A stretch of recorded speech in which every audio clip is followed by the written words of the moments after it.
سر بچوں کے حوالے سے یہ کویشچن ہے کہ اگر بچوں کو گائیڈ کیا جائے کہ جو ہماری جو تعلیم ہے، یہ جو فزکس ہے اور کیمسٹری اور بایو اور دوسرے کئی مضامین جس میں قوانین قدرت ہیں، physical phenomena of physical phenomena nature, اور ان کو ان مضامین کو اس نیت سے پڑھا جائے کہ یہ اللہ کے قوانین کا مطالعہ ہے اور اس سے اللہ کی معرفت حاصل ہونی ہے، تو کیا یہ سبجیکٹ پڑھنا اس صورت میں کار ثواب ہوگا؟ کیوں نہیں ثواب ہوگا سرکار؟ قرآن کی 1000 سے آیات جو ہیں وہ فزیکل فینومینا آف نیچر پہ ہیں یقیناً. یعنی افلا ینظرون الی الابل کیف خلقت، کیا تم نے نہیں دیکھا کہ ہم نے یہ اونٹ کو کیسا بنایا؟ اب میرا بیٹا ماشاءاللہ 7-8 سال کا ہوگا، جو بڑے والا احمد ہے، تو مجھے کہتا ہے بابا آپ کو پتا ہے اونٹ کس طرح کا جانور ہے؟ اونٹ جیسا کوئی جانور نہیں ہے. میں نے کہا اچھا. اس کے دیکھیں پاؤں ایسے اللہ نے بنائے ہیں کہ یہ ریگستان پہ چلتا ہے اور پانی بھی سٹور کر لیتا ہے، یہ 1 مہینے تک بغیر پانی پیے بھی زندہ رہتا ہے. تو وہ یعنی پہلے وہ اپنے چھوٹے بھائی کو سمجھا رہا تھا، سعد کو، اور میں اس کی گفتگو سن رہا تھا، اور پھر اس نے مجھے سمجھایا کہ جی اونٹ جو ہے وہ، میں بھی پھر سنتا رہا کہ ہاں جی اونٹ میں واقعی ایسی کوالٹی ہے. قرآن نے بھی یہ کہا ہے افلا ینظرون الی الابل کیف خلقت. اور عرب کے لوگوں کے لیے اونٹ کی مثال بہت بڑی تھی. واقعی اونٹ بہت غیر معمولی جانور ہے، پانی سٹور کر لیتا ہے اپنے اندر، ورنہ ریگستان میں اتنا لمبا سفر کرنا، جب آپ کو پانی بھی کئی دنوں کے بعد آئے، باقی جانور تو راستے میں مر جائیں، خود بھی مرے اور تانوں بھی مار دیں، تو اونٹ آپ کو لے کے چلتا ہے. سیدنا خالد بن ولید جب یرموک کے لیے جا رہے تھے تو لمبے والا راستہ 15 دن کا تھا، چھوٹے والا 5 دن کا تھا، لیکن اس میں پانی کوئی نہیں تھا.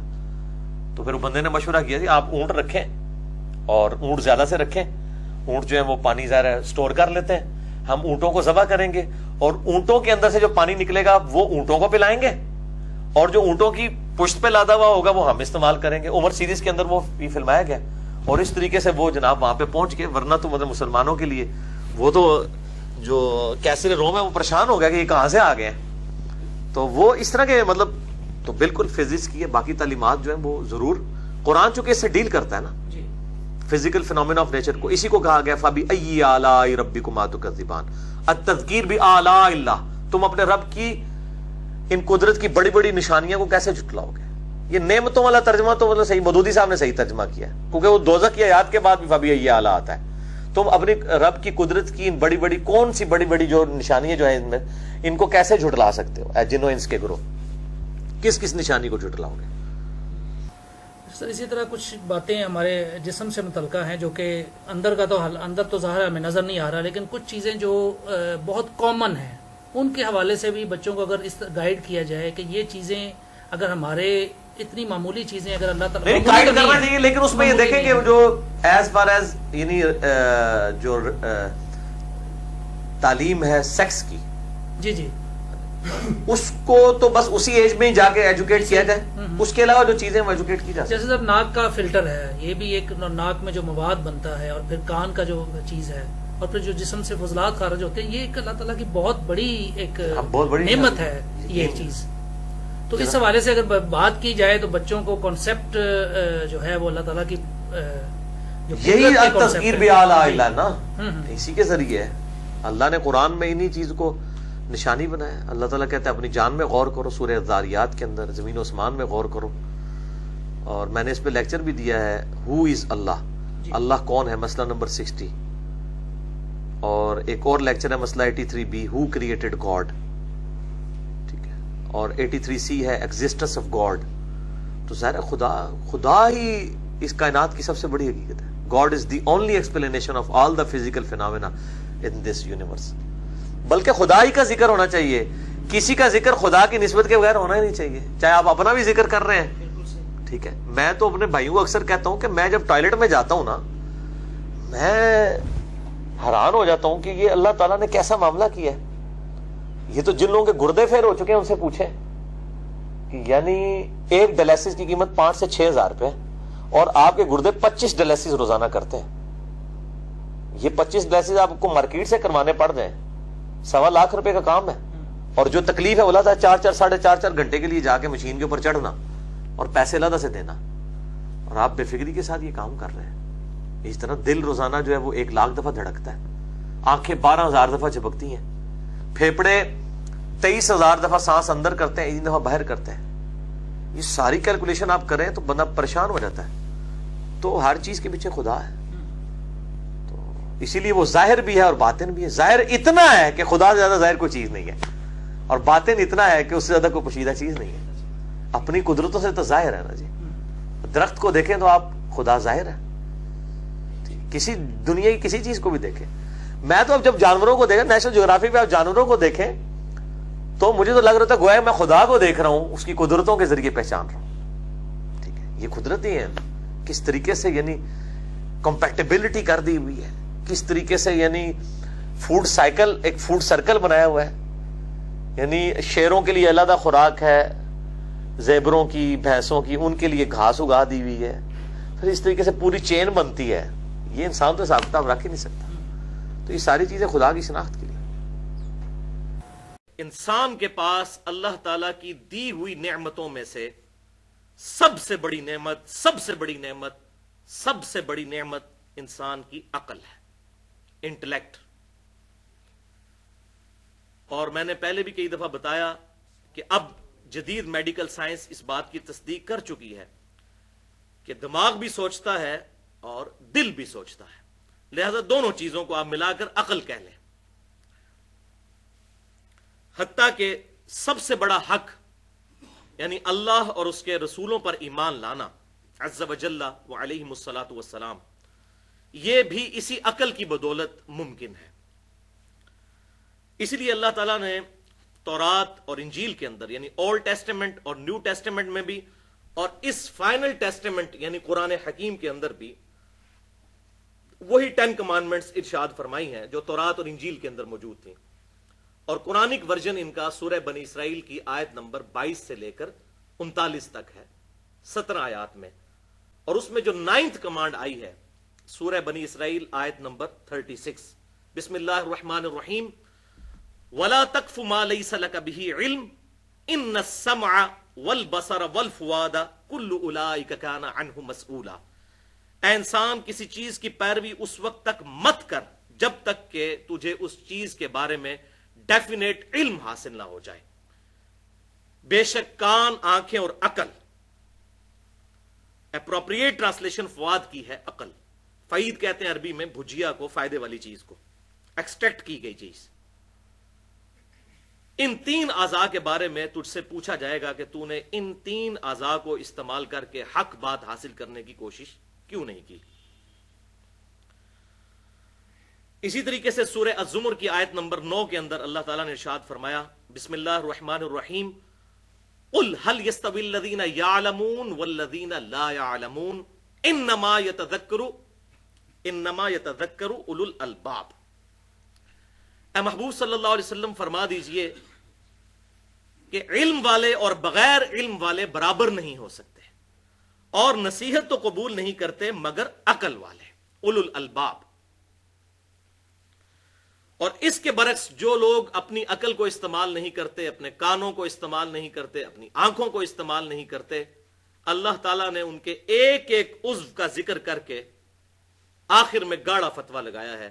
جو لوگ کان استعمال نہیں کرتے, آنکھیں استعمال نہیں کرتے, عقل استعمال نہیں کرتے, سورۃ الاعراف کی آیت نمبر 179 میں اللہ تعالیٰ نے ان پر گاڑا فتویٰ لگایا, اولئک کالانعام بل ہم اضل. یہ لوگ تو جانوروں کی مانند ہیں مگر بلکہ اس سے بھی بڑھ کر, اولئک کالانعام بل ہم اضل. یہ لوگ جانوروں کی مانند ہیں بلکہ اس سے بھی بڑھ کر. والعیاذ باللہ. تو بھائیو, قرآن حکیم نے توہمات کو ریجیکٹ کر کے ڈیفینیٹ علم کے اوپر عقائد اور نظریات رکھنے کی ترغیب دلائی. حتیٰ کہ اس کا کلائمیکس ہے سورۃ الملک کی آیت نمبر 10, وَقَالُوا لَوْ كُنَّا نَسْمَعُ وَنَعْقِلُ مَا كُنَّا فِي أَصْحَابِ السَّعِيرِ. دوزخی جب دوزخ میں پہنچیں گے تو کہیں گے کاش ہم نے دنیا میں عقل استعمال کی ہوتی اور کانوں سے بات غور سے سن لی ہوتی تو آج ہم دوزخ میں نہ ہوتے. اور اس پر اللہ تعالیٰ کا ڈیوائن اوپینین آئے گا, فَاعْتَرَفُوا بِذَنبِهِمْ فَسُحْقًا لِأَصْحَابِ السَّعِيرِ. انہوں نے اپنے اصلی جرم کا اعتراف کر لیا, پس پھٹکار ہو ان اصحاب السعیر کے اوپر, دوزخ والوں کے اوپر. اب جرم ماننے کا فائدہ کوئی نہیں. اور بھائیوں، رسولوں کا مقدمہ ہی اسی بات پر قائم ہے کہ انسان نے اپنی عقل کو، اپنے کانوں کو، اپنی آنکھوں کو استعمال کر کے خود گمراہی سے بچ کر حق کا راستہ اختیار کرنا ہے۔ سورہ الدہر میں اللہ تعالیٰ نے ارشاد فرمایا انا ہدیناہ السبیل اما شاکرا و اما کفورا، ہم نے تو ہدایت کا راستہ واضح کر دیا ہے، چاہو تو اسے اختیار کر لو، چاہو تو انکار کر دو، یہ من چلے کا سودا ہے، لیکن انجام پھر مختلف ہوگا۔ انکار کرنے والوں کا انجام پھر اللہ کا غضب، اور ماننے والوں کا انجام جو ہے وہ اللہ تعالیٰ کی رحمت کا مقام جنت۔ تو اللہ تعالیٰ نے انسان کو یہ جو آزاد دیے، ان کی وجہ سے اکاؤنٹیبل ٹھہرا لیا ہے کہ انسان نے خود ہدایت کا راستہ اختیار کرنا ہے، نہ کہ ڈیسٹنی کا بہانہ بنانا ہے کہ میری تقدیر میں یہ لکھا تھا، میری قسمت میں یہ لکھا تھا۔ اگر اس طرح کی یہ تمام معاملات جو اللہ تعالیٰ نے حکمیہ ہمیں ارشاد فرمائے ہیں انہیں تقدیر پر چھوڑ دیا جائے، پھر تو رسولوں کا مقدمہ ہی ختم ہو جائے گا۔